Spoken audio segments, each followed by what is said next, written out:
역경 속에서도 노래할 수 있는 이유. 한번 따라할까요? 역경 속에서도 노래할 수 있는 이유 라는 제목으로 은혜 함께 나누도록 하겠습니다. 1936년 1월 19일 미국 뉴욕에 있는 교회의 초등학교 6학년 학생이 당시 프린스턴 대학에서 물리학을 가르치고 있던 그 유명한 아인슈타인 박사에게 편지를 보내게 됩니다. 그 편지는 과학자들도 기도를 하느냐고, 그리고 과연 과학자들이 기도한다면 어떤 기도를 하느냐고 묻는 내용이었습니다. 놀랍게도 5일이 지난 1월 24일 아인슈타인은 기도에 대해 다음과 같은 편지를 초등학교 6학년 학생에게 보냅니다. 내가 네 질문에 가능하면 제일 간단히 대답하도록 노력해 볼게. 이게 내 대답이다. 과학 연구는 모든 일어나는 현상들이 자연의 법칙에 의해 결정된다고 생각해. 그러므로 이것은 사람들의 행동에도 적용되지. 이런 이유로 일부의 과학자들은 어떤 사건들이 초자연적인 존재에게 전달되는 기도를 통하여 영향받을 수 있다고 믿지 않아. 그러나 이 법칙에 대해 우리가 실제로 아는 지식은 어차피 불완전하고 파편적이어서 실제로는 자연의 모든 것을 포괄하는 이 어떤 법칙이 있다는 생각, 믿음도 일종의 신앙이라고 할 수 있어. 마찬가지로 이 신앙도 과학 연구의 지금까지의 성공으로 상당 부분은 정당화되었지. 그러나 다른 한편으로 과학 연구에 목숨을 거는 대부분의 사람들은 어떤 절대적 영혼이 우주의 법칙 안에 있음을 확신하게 되었어. 그 위대한 영혼은 인간의 영혼과는 비교할 수 없이 훨씬 탁월하지. 그러므로 약간의 미미한 능력을 지닌 인간은 반드시 그 앞에서 겸손해질 수밖에 없고, 그러므로 참된 과학자들은 절대자 앞에 반드시 기도하게 된단다. 코로나로 많이 아는 분들이 어려워하고 있습니다. 근데 비까지 너무 많이 오고 우리가 이해할 수 없는 현실들이 있습니다. 그러나 이럴 때일수록 우리는 겸손해야 합니다. 이 우리가 이해할 수 없는 일련의 사건들 배후에 하나님의 섭리가 있음을 믿고 하나님의 계획이 있음을 믿고 우리가 겸손하게 주님 앞에 엎드릴 때 반드시 위기는 변하여 축복이 되고 환난은 변하여 은혜로 열매 맺게 될 줄을 우리는 믿습니다. 그래서 신앙은, 믿음은 어떤 지적인 발견이 아니라 영적인 만남인 것이죠. 하나님과의 만남, 예수 그리스도와의 만남, 또 말씀과의 만남입니다. 오늘 이 예배를 드리는 모든 분들이 어디에 계시던 간에 오늘도 이 예배를 통하여 말씀과 찬양을 통하여 예수님을 다시 만나게 될 수 있기를, 아직 하나님을 못 만나신 분은 하나님을 만나게 되시기를 주의 이름으로 축원합니다. 이제 오늘 본문 말씀을 살피겠습니다. 5절, 제자들이 건너편으로 갈새 떡 가져가기를 잊었더니 예수께서 이르시되 삼가 바리새인과 사두개인들의 누룩을 주의하라. 그래, 저를 봐주십시오. 누룩 설명해 드리겠습니다. 누룩은 뭐냐? 작은 양이 큰 빵 전체에 조금 들어가서 빵 전체를 부풀게 하는 거예요. 그러니까 작은 양이지만 어느 속에 침투하여 그 전체를 변화시키는 것을 누룩이라고 그러는 거예요. 근데 여기서 예수님은 좋은 의미의 누룩이 아니라 여기선 나쁜 의미의 누룩이에요. 먼저 바리새인의 누룩은 뭐냐? 바리새인의 그 형식주의, 그리고 위선, 그리고 인간이 만든 전통을 절대적으로 생각하는 인간 전통 절대주의라는 잘못된 누룩이 제자들과 하나님의 자녀들의 삶 속에 들어가 가지고 전체 이 그리스도, 그 당시 유대인들이죠, 하나님의 자녀들의 마음을 그런 전통주의, 형식주의, 그렇죠, 이런 식으로 다 물들였다는 거예요. 그러니까 이런 거 조심해야지 마음 놓고 있다가 니들도 물든다, 이런 뜻이에요. 사두개인의 누룩은 무엇이냐? 사두개인은 합리주의, 현실주의예요. 그래서 이 모든 신앙은 이 땅에서 성공하고 부자 되고 잘 먹고 잘 살고 건강하는 게 목표다. 그러니까 그런 쪽으로 좀 현실하고 타협도 하고 현실적으로 신앙생활을 해야 된다. 이것이 사두개인의 잘못된 이 현실주의, 타협주의, 세속주의 누룩이에요. 이것이 또 사람들 마음에 다 들어가 가지고 많은 하나님의 자녀들의 마음을 그렇게 이제 변질시키는 거예요. 이것은 나쁜 의미. 그래서 그것을 조심해야 된다 이렇게 말씀하셨어요. 근데 제자들은 서로 논의하여 이르되 7절 우리가 떡을 가져오지 아니하였도다.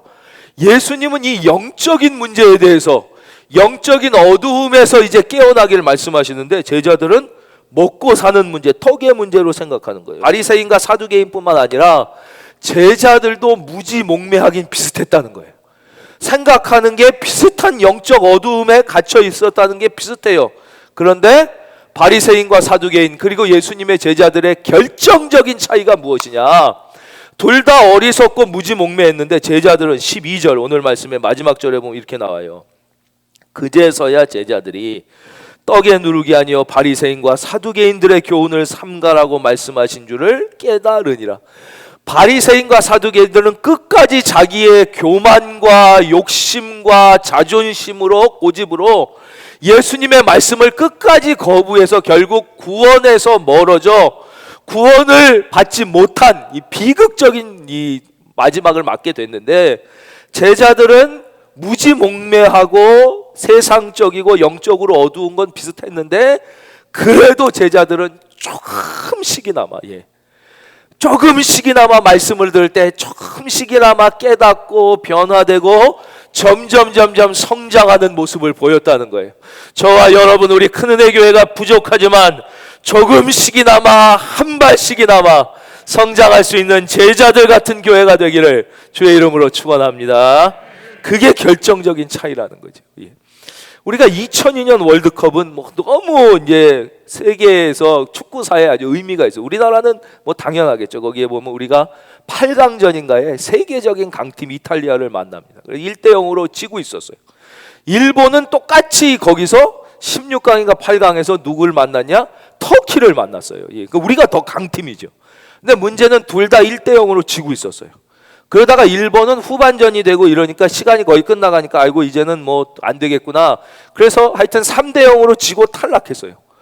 근데 우리는 훨씬 강팀인 이탈리아를 맞아서 막 싸우다가 보통 강팀이랑 싸우면 전반에 지면 확 무너지는 게 보통인데 계속 하다가 결국 거의 후반 끝나기 전에 설기현이라는 선수가 골을 넣게 돼서 동점이 되는 거예요. 동점이. 그리고는 그 다음에 이제 역전까지 해서 우리가 승리하게 된 거죠. 여기 막 어마어마한 거예요. 근데 그 화면을 다시 자세히 보시면 알겠지만 설기현이라는 선수가 마지막에 그 결정적 동점골을 넣은 그 공이 팍 맞아서 들어간 골이 아니에요. 약간 빗 맞았어요. 빗 맞아가지고 이렇게 스물스물 들어갔단 말이에요. 근데 그 상대방의 그때 골키퍼가 세계 1등 골키퍼예요. 지금도 이 사람이 현역으로 뜁니다. 세계에서 제일 잘 막는 골키퍼가 그걸 못 막은 거예요. 일본은 여기에 집중했습니다.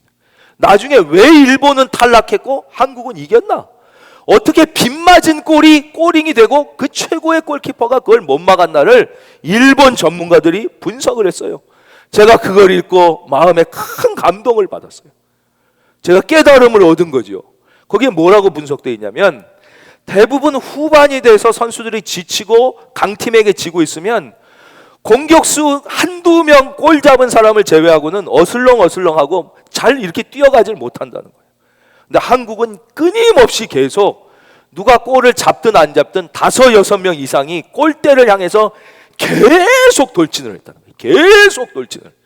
그러니까 이렇게 되면 어떤 현상이 일어나느냐? 아무리 잘하는 골키퍼라도 잘 맞은 볼이라 하더라도 한두 명이 공을 갖고 들어오면 그 선수에게 집중하기 때문에 골을 막아내는데 계속 5-6명이 골대를 향해 돌진하면 누구에게 패스가 돼서 어떻게 될지를 모르기 때문에 시선이 분산된다는 거예요. 예, 이 집중력이 분산된다는 거예요. 그래서 이제 일본 전문가가 그렇게 분석한 거예요. 한국은 계속해서 마지막까지 5-6명이 쉬지 않고 들어왔다는 거예요. 골은 설기현이 넣었지만 설기현 혼자 넣은 게 아니라는 거예요. 그 5-6명이 계속해서 뛰어들어오니까 골키퍼의 이 시선이 분산되고 결국 빗맞은 골이지만 그게 들어가게 돼서 승리했다는 것이. 제가 그 분석을 읽는데 성경을 읽는 것만큼 막 은혜를 받은 거예요. 제가 제 스스로를 볼 때 제가 골 넣을 수 있는 목사가 못 된다는 걸 알아요. 제가 저의 인생이 하나님의 나라와 영광을 위하여 이 세상의 영적인 부흥과 교회의 견인을 위하여 골 넣을 수 있는 목사가 못 되는 걸 알아요. 그렇지만 제가 골은 못 넣지만 같이 뛸 수 있는 목사는 될 수 있는 거예요. 비록 제 인생이 결정적으로 골을 넣어 이 땅에 다시 한번 예수 그리스도의 계절이 오는 승리를 견인하는 목사가 될 수는 없지만 한 사람이 골 넣는 게 아니에요. 누군가 골 넣는 선수를 위하여, 누군가 골 넣는 교회를 위하여 같이 뛰어줄 수 있는, 할렐루야. 전 이게 우리 교회에 주신 사명이라고 생각해요. 저는 우리 큰은혜 교회가 물론 제일 훌륭한 성도님들을 모시고 있지만 저 같은 사람이 담임 목사인 이상, 그쵸? 우리 교회가 무슨 한국교회와 세계교회의 부흥을 견인하고 뭐 민족사적으로 다시 예수의 계절이 오게 하는 결정적인 영향력을 미치는 교회가 될 가능성이 거의 없을 거예요. 저는 알아요. 그러나 하나님께서 우리에게 기대하시는 것은 꼭 우리가 골 넣는 게 아니에요. 누군가 하나님이 어떤 교회와 어떤 사람을 들어 사용하시기 위해서는 설기현 옆에서 함께 뛰어주는 사람이 필요한 것이죠. 함께 달려가주는 사람이 필요한 것이죠. 저는 우리 교회가 그런 교회가 돼야 되고, 제가 그런 인생이 돼야 되고, 여러분들도 그런 인생이 될 수 있기를 주의 이름으로 축원합니다. 여러분, 축구 경기에서 골 넣는 사람은 한두 명인 것입니다. 그러나 한두 명 때문에 이기는 게 아니에요. 11명이 같이 생명을 걸고 뛰기 때문에, 그 후보석에 있는 애들도 같이 뛰기 때문에, 어떻게 보면 5천만이 한 마음이 됐기 때문에 승리하듯이 이 땅에 다시 예수 그리스도의 계절이 오고 다시 한번 영혼 구원의 바람이 불고 이 땅의 교회들이 다시 일어나 마음껏 하나님을 찬양하게 되는 그날, 우리가 비록 골은 못 넣더라도 부족하더라도 같이 뛰어줄 수 있다면 하나님은 우리를 칭찬해 주실 줄로 믿습니다. 그래서 우리는 내가 골 못 넣는다고 좌절할 필요가 없는 것이죠. 내가 골 넣지 못하는 인생이라고 넘어질 필요가 없는, 다 설기현 될 수 없어요. 다 안정환 될 수 없어요. 함께 뛰어주는 무명의 그 사람, 그것이 오늘 하나님이 기대하시는 그리스도인이고 오늘 하나님이 기대하는 교회라고 생각합니다. 아무리 슈퍼스타가 있어도 다른 선수들이, 자본근이 앞에서도 다른 선수들이 빌빌거리면 골을 넣을 수 없는 것이에요. 마찬가지로 이 땅에 다시 우리가 이 어리석은 제자들 같지만 포기하지 않고 뛴다면 예수의 계절이, 그리스도의 계절이 다시 올 줄로 믿습니다. 그 다음, 그러면 왜 이 제자들은 이때 이런 영적인 어두움에서 깨어나지 못했는가? 우리들은 왜 이런 영적인 어두움, 영적 어두움에 빠져 있으면 불안하고 근심과 염려에 이렇게 지배되고 적대감이 막 생기고 그런다고 말씀드렸잖아요. 왜 그러냐? 그 이유를 3가지 살펴보겠습니다. 첫째, 너무 떡을 깊이 생각하면 영적인 어두움에 빠지게 되는 거죠. 이 떡은 요새 말로 바꾸면 물질이요, 바로 돈이라고 할 수 있습니다. 인류가 있었던 일에 돈의 문제, 물질의 문제는 옛날에는 오늘 뭐 먹을까가 제일 문제였죠. 하루 사냥해서 먹고 살 테니까, 그렇죠? 오늘 뭘 먹을까? 근데 지금은 뭐 오늘 굶는 사람은 없어요. 그렇다고 걱정이 없어졌습니까? 어쩌면 현대인들은 더 걱정하는, 이제는 다음 달에 뭐 먹을까? 내년에 뭐 먹을까? 10년 후에는 어떻게 살까? 계속 걱정과 근심이 끊임없이 짓누르고 있는 거예요. 이것은 우리가 객관적으로 현실이 나아진다고 해서 이 걱정에서 해방될 수 없다는 것을 알려주는 것이죠. 옛날엔 하루 벌어 하루, 그 사람들에게는 내일 먹을 것만 있으면 내가 걱정 안 할 거라고 생각했을지 몰라요. 단 한 1년 후에 먹을 것만 저장해도 마음 편할 거라고 생각했어요. 근데 우리는 막 10년 후를 걱정하고 막 내년을 걱정하고 막 자녀를 걱정하고 막 이래요. 근데 인간은 어쩔 수 없이 그렇게 돼 있어요. 그래서 주님도 뭐라 그러셨냐? 염려하여 이르기를 무엇을 먹을까, 무엇을 마실까, 무엇을 입을까, 이 돈 문제 너희는 걱정하지 말라. 이거는 이방인들이 하는 것이다. 그러니까 예수 안 믿는 사람은 그럴 수 있다는 거예요. 예, 거기서 자유로울 수 없어요. 왜냐? 그들은 아버지 없는 고아와 같아요.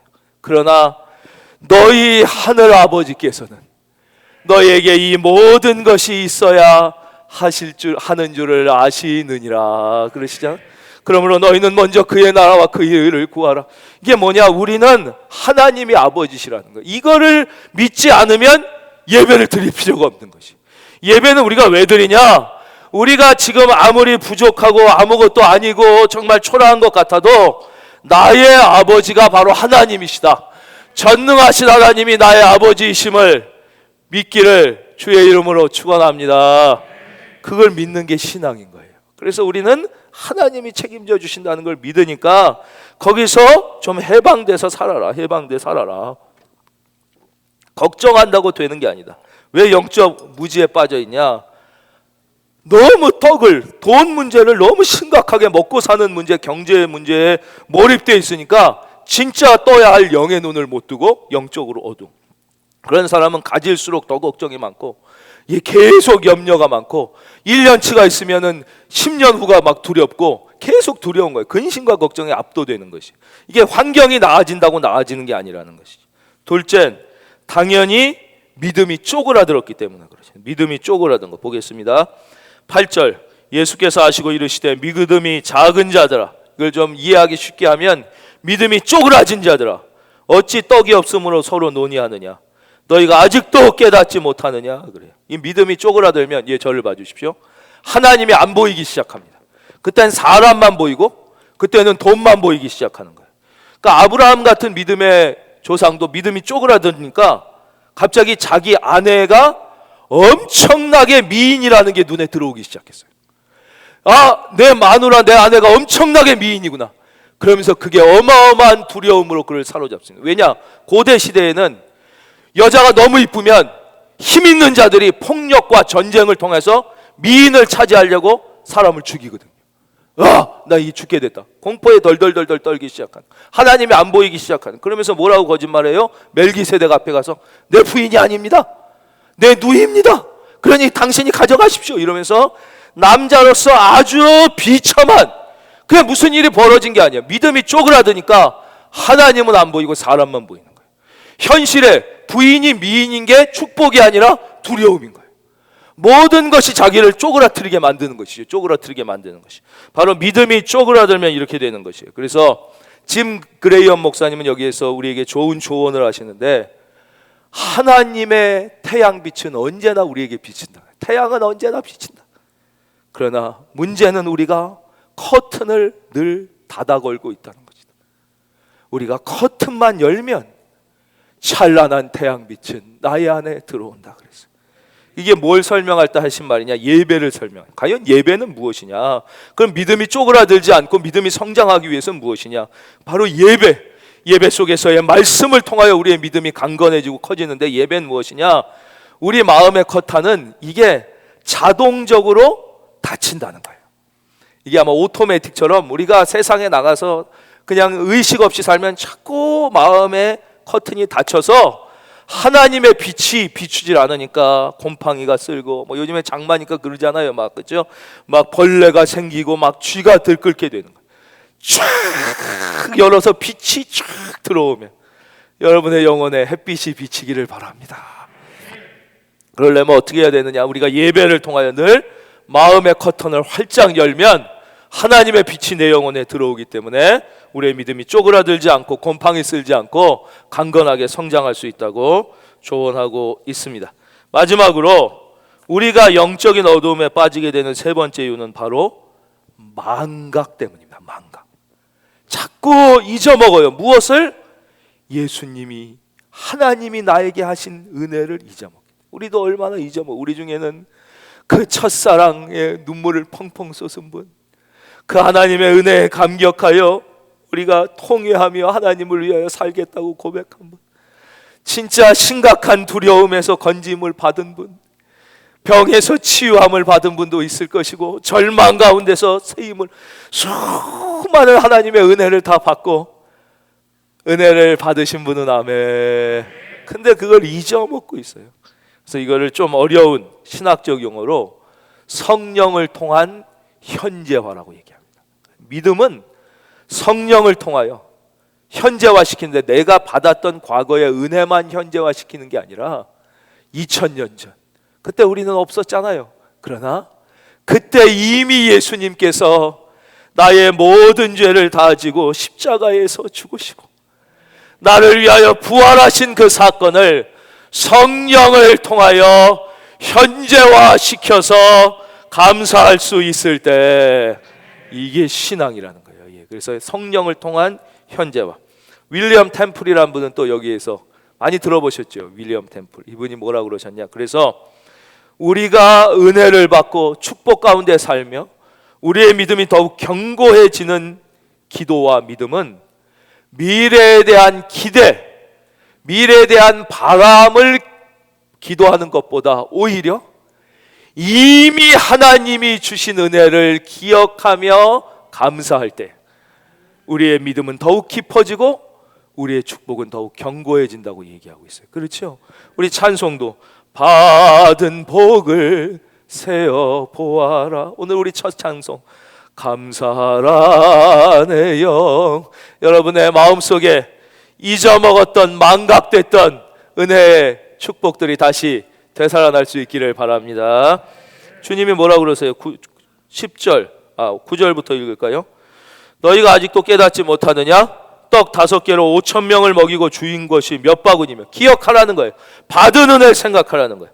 떡 7개로 4,000명을 먹이고 주운 것이 몇 광주리였는지를 기억하지 못하느냐. 여기서 우리가 또 깨달을 수 있는 것은, 우리가 망각하는 것은 오래돼서가 아니라는 거예요. 이게 오래 안 됐는데도 바로 어제 주신 은혜도 우리가 망각의 늪에 빠져 있을 때가 많다는 것이죠. 늘 깨어 믿음으로 바로 서려고 하지 않으면 순식간에 망각의 영적 어둠에 빠질 수 있습니다.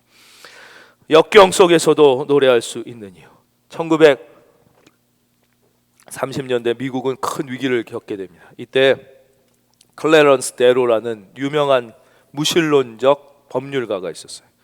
이 사람이 미국이 큰 위기에 빠지고 수많은 가정들이 실직하고 막 어려움에 겪게 되는 것을 계기로 자기의 주장, 하나님은 없다, 이 무신론을 주장하기 위한 전국 순회 강연회를 열기 시작합니다. 전국을 다니면서 이 나라가 이런 위기에 있는, 하나님이 있다면 이럴 수가 있습니까?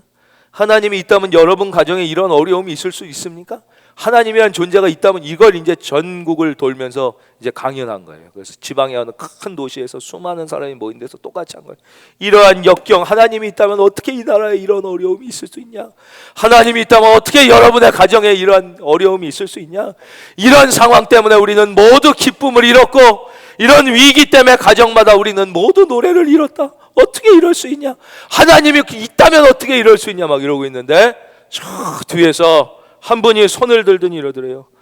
나는 그래도 노래할 수 있어요. 그러더래요. 나는 노래할 수 있어요. 이 사람이 기가 막혀가지고, 아니 이런 판국에 무슨 노래를 할 수 있냐고, 이런 어려운 가운데 어떻게 노래할 수 있냐고 그랬더니, 나는 그래도 노래할 수 있어요. 예수님이 계시기 때문에 노래할 수 있어요. 예수님 때문에 노래할 수 있어요. 그랬더니 그 옆에 있는 사람이, 나도 노래할 수 있어요. 나도 예수님이 계셔서 노래할 수 있어요. 나도 예수님이 있어서 찬송할 수 있어요. 막 그러면서 하나님이 없다고 무신론을 주장하려던 그 집회가 오히려 하나님을 찬송하고 하나님께 영광 돌리는 집회로 완전히 바뀌었다는 예와 하나만 더 말씀드리고 싶어요. 우리가 어떻게 역경 속에서도 노래할 수 있는가? 바로 예수님이 함께 계시기 때문에, 예수님이 나를 사랑하고 구원하셨기 때문에, 앞으로도 영원히 나와 함께 하실 것이기 때문에. 우리가 받은 복이 무엇과 비교할 수 있겠습니까? 지금 드리는 이 마지막 예화는 여러 번 잘 아시는 예화지만 또 드리고 싶습니다.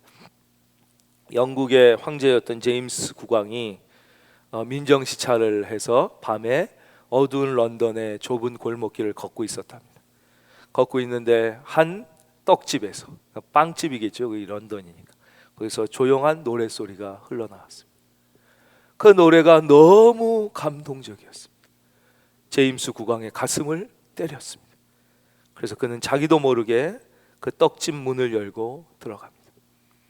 웬 신사가 들어오니까 이제 민정씨 차리니까 평복을 입었을 거 아니에요. 놀란 아주머니가 바라보고 있으니까 이 제임스가 국왕이 제가 지나가다가 흘러나오는 노래를 우연치 않게 들었는데 너무 감동적이어서 그런데 미안하지만 그 노래를 한 번만 더 들려줄 수 없겠습니까?